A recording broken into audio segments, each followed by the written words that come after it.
We're reading this morning from the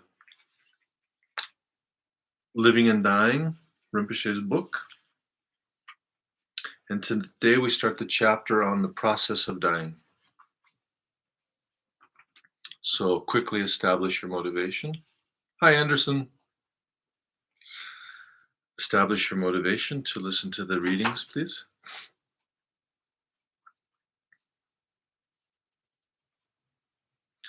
At some point comes a moment that it becomes obvious that death is approaching, and there's nothing we can do to turn it back.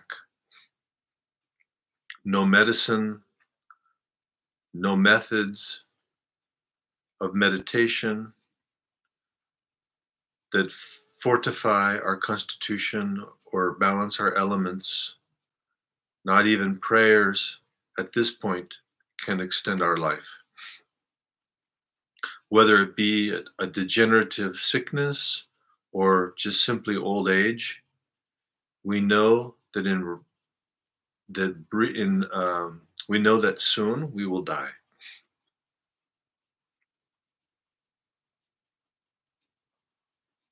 If we have an understanding of how physical phenomena are,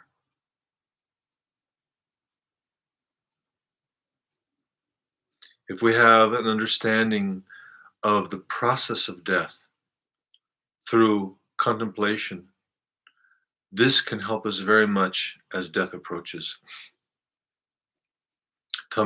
This can also give us insights about the experience as it's occurring. We need to understand, however, that the strange sensations of death and the loss of this familiar environment of our body can still be quite difficult. Death begins when the 5 vital winds that sustain the functions of the body and the 5 secondary winds that sustain the senses lose their force. That causes that the body's function begin to decline.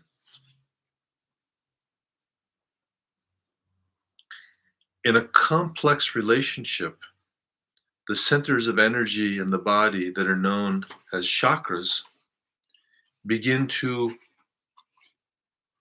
die out. As each chakra's energy is dispersed, the corresponding element of the body, earth, water, fire, and air, also begin to die out.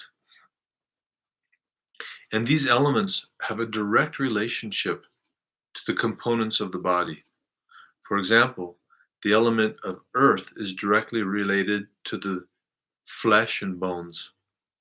The element of water is directly related to blood and the body's fluids. The element of fire relates to our digestive system and our body's natural heat. And the element of air is related to our breathing and circulation. As these elements begin to separate and dissolve one after the other, the cohesion of them working together deteriorates.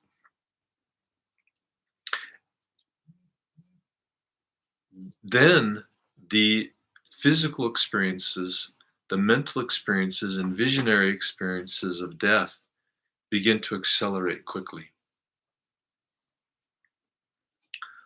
The first effects of death, the death is coming near, is a difficulty in digesting our food. We have difficulty swallowing. We have difficulty moving our arms and our legs. We have difficulty holding up our head. Our breathing becomes short and gasping. The extremities all over our bodies, such as our toes and fingers and nose and ears, get cold. There's nothing we can do to warm them up. And our mind and nervous system become agitated. And it seems that thoughts arise uncontrollably. It becomes difficult to maintain ourselves seated erectly. We cannot raise up our arms and legs, and the head seems too heavy to support. Sometimes there can be a sensation of weight pressing down on the body.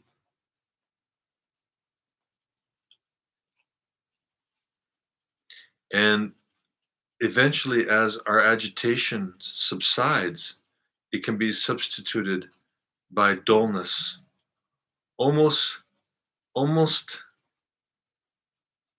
almost a numbness. And we can see visions such as mirages and blinking lights. Our mouth, nose, throat, and eyes can begin to become dry. And the sensations of the body are greatly reduced. And basically, we alternate between a feeling of pain and pleasure, heat and cold. At this point, the mind becomes irritated and has smoky like visions.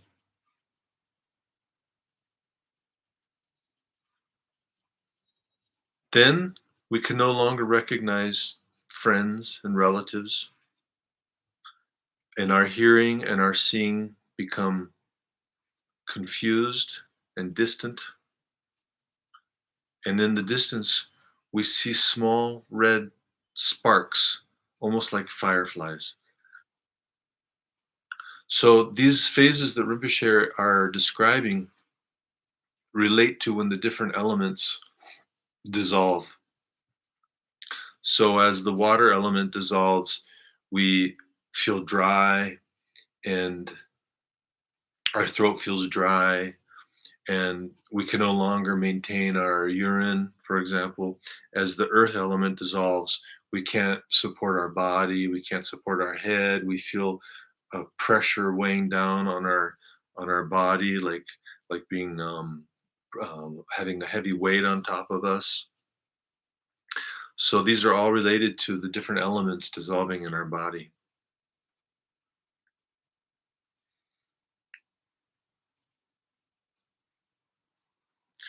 Then, as the elements dissolve, we become completely immobile. Our breath becomes shorter and more gasping, and our exhalations become longer.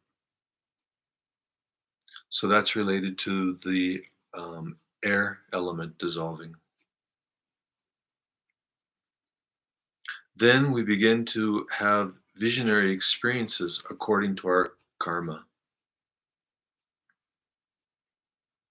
Peoples whose activities of body, speech, and mind had been very negative during their life may see terrifying experiences and forms, or they may relive the negative moments of the past. The person who's observing somebody dying and experiencing the negative effects of their karma may observe the person making deep, guttural sounds that sound afraid. Those who have led a virtuous life and practiced positive activities may have experiences of bliss and visions of paradise. They also may see the forms of old friends and family or beings of light. Usually, they don't feel afraid as death approaches. Finally, after a long breath, which they call the death rattle, this is followed by the conclusion of seeing, hearing, and tasting. and all of the tactile sensations, and all of the consciousness retreats in direction of the heart chakra. When that happens, physical death is announced. So that's a lot of information. I think next week I'd like to go over that again a little more slowly and explain that a little better.